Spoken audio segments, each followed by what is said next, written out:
I wanted to update you on the latest steps that we've taken to fight COVID-19 in the city of Dallas. So first of all, I want to talk about the updated orders that we've recently issued. First, as we announced last night, and pursuant to my March 12th declaration of a local state of disaster, I've put in place some additional emergency measures to help us in our fight against COVID-19. Previous orders that we've issued were primarily centered on limiting or restricting gatherings of people in order to slow the spread of the coronavirus. We acted swiftly and aggressively to enact those measures to help us flatten the curve of this pandemic. The additional regulations that I signed bring all of the city of Dallas in line with Dallas County's latest regulations, including those parts of the city of Dallas that lie in Denton and Collin counties. But we also focused in this new set of orders on adding a provision to give our city critical information that it needs to address local public health concerns. Under these new orders, we are now requiring hospitals in the city of Dallas to report to us, 1, the number of beds that they have and how many are available. 2, the number of intensive care beds that they have and the number that are available. And 3, the number of ventilators that they have and the number of ventilators that are not currently in use. We're requiring this information to be sent to my office by 4 p.m. every day. As I've said, when we required the daily COVID-19 testing data from all of the public and private labs in the city, transparency and facts are key to slowing the spread of this virus. With the data that hospitals will be providing pursuant to these new orders, we can effectively manage our resources in the event of a surge in hospitalizations. We can also give the public a better idea of the severity of this pandemic as we see more cases of hospitalization. And make no mistake, we will see more confirmed cases, and we will unfortunately see an increase in hospitalizations because of COVID-19 in the days and the weeks ahead. We're working with all of our government partners, including the governor's office, to help address the needs of our medical community. You'll hear more about the latest on the K. Bailey Hutchison Convention Center pop-up hospital today and in the days ahead. We stand with our local medical community. The leaders of our hospitals in Dallas have been a critical sounding board for me in the last few weeks. And we rely heavily on our frontline healthcare workers, including our Dallas firefighters, our nurses, and our doctors. They act heroically every single day in this city. We need them now more than ever to get through this and to help them to save lives. Now I want to move on to discuss something else that's been talked about a little bit lately, and that's our parks and trails. I know you might have heard that the city was considering closing down parks and trails if people aren't going to abide by our physical distancing practices that we've outlined in our previous orders. This was a particular concern at White Rock Lake and Katy Trail over this past weekend.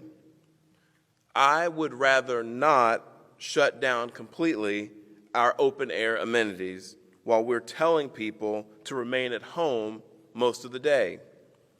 Not everyone in this city has a backyard to go out into in order to get some fresh air.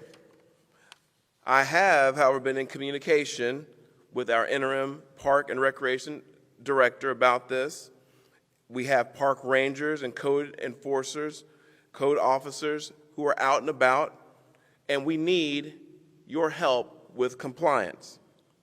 That's also true when you're out on our neighborhood sidewalks and at businesses that remain open, such as grocery stores and home improvement stores.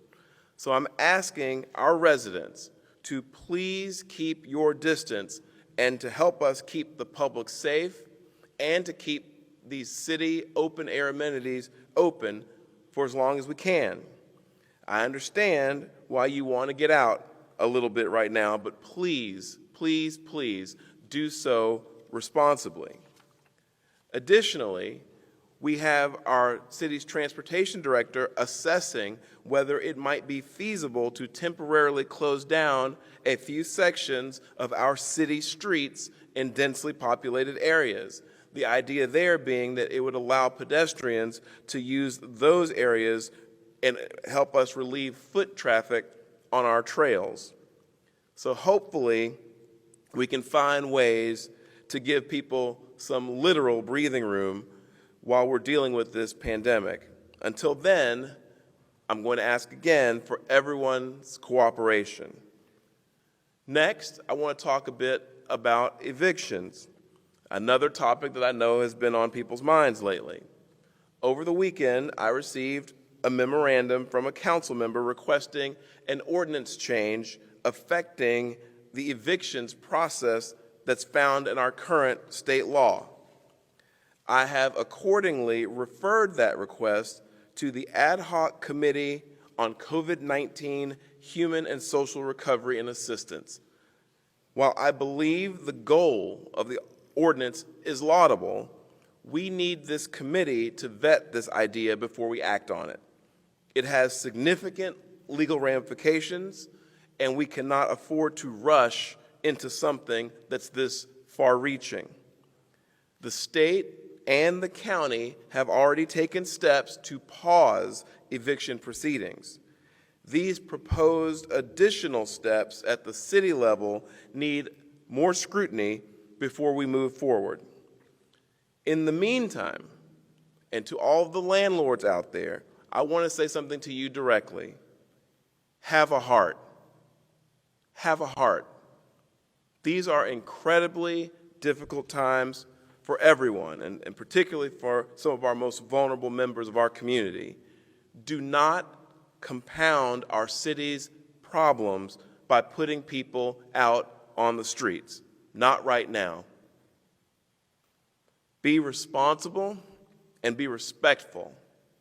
Many of us will experience temporary economic hardships as a result of COVID-19, but we have to look out for one another right now.